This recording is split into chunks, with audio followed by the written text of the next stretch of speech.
Riding a bike, friends all know that. It's easy to pedal uphill, but the speed is much slower. But on a flat road it can be ridden lightly and fast. How does this happen? In fact, the answer lies in the 3-speed variable hub. It is essentially a small automatic gearbox. Small automatic gearbox. It's the same as a car transmission, but it's very small in size. All of them are stuffed into the hub in the middle of the rear wheel. In this gearbox, the most core structure is the planetary gear set.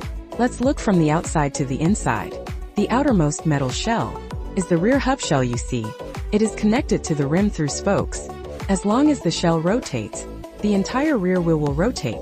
Inside the hub, the red part is an annular gear with internal teeth. It is part of the planetary gearbox. The light green part is the planetary gear carrier. The yellow one in the middle is the sun gear. The sun gear is fixed. It is directly mounted on the hub shaft, and the hub shaft is connected to the frame. So when you ride, the sun gear doesn't rotate. The planet gears rotate around the sun gear. When you pedal, the planet gears begins to rotate around the fixed sun gear. While rotating, it pushes the ring gear or the planet carrier to rotate. As for who it pushes and how to push depends on the gear you are in. So, there is a very crucial thing, the freewheel, also called an overrunning clutch. The overrunning clutch ensures that power can only be transmitted one way. When you don't step on the pedal, the car is still sliding. The chicken feet inside will slide over the teeth. So, you will hear the familiar tick-tock sound. Once you step on the pedal again, the metal spring ring behind the chicken claw immediately pushes it up and instantly bites the gear teeth. The power is immediately connected, with almost no delay. Let's look at the gear shifting. What you see outside is just the shift lever, but what it does actually pulls a steel wire to push a sliding part inside. When you shift the lever, the steel wire pulls the zipper, which pulls the shift pin on the hub shaft.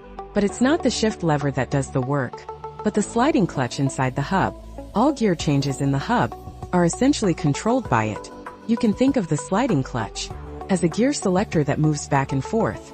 It bites this part when it moves backward, and it bites another part when it moves forward. Which one it bites directly determines which gear you are in. Let's talk about first gear first. First gear is the most labor-saving gear for climbing. When you step on the pedal, the chain drives the driving gear, which drives the sliding clutch. The sliding clutch bites the ring gear, which drives the planet gears. The planet gears revolve around the fixed sun gear. The planet carrier rotates slowly. The planet carrier then drives the hub through the freewheel. The sun gear here has 18 teeth. The ring gear has 48 teeth. So the gear ratio of first gear is 1.375, which means although you step on the accelerator slowly, the wheels are very powerful. First gear is for exchanging speed for torque.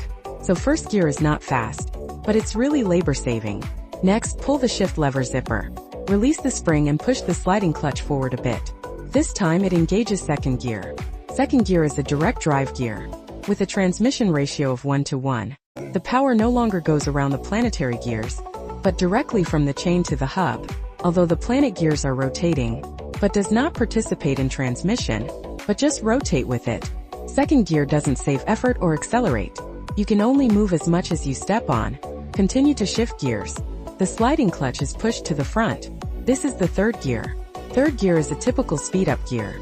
If you shift the lever further, the zipper continues to release the spring force and pushes the sliding clutch forward again. At this time, the orange overrunning clutch has reached the point of the ring gear.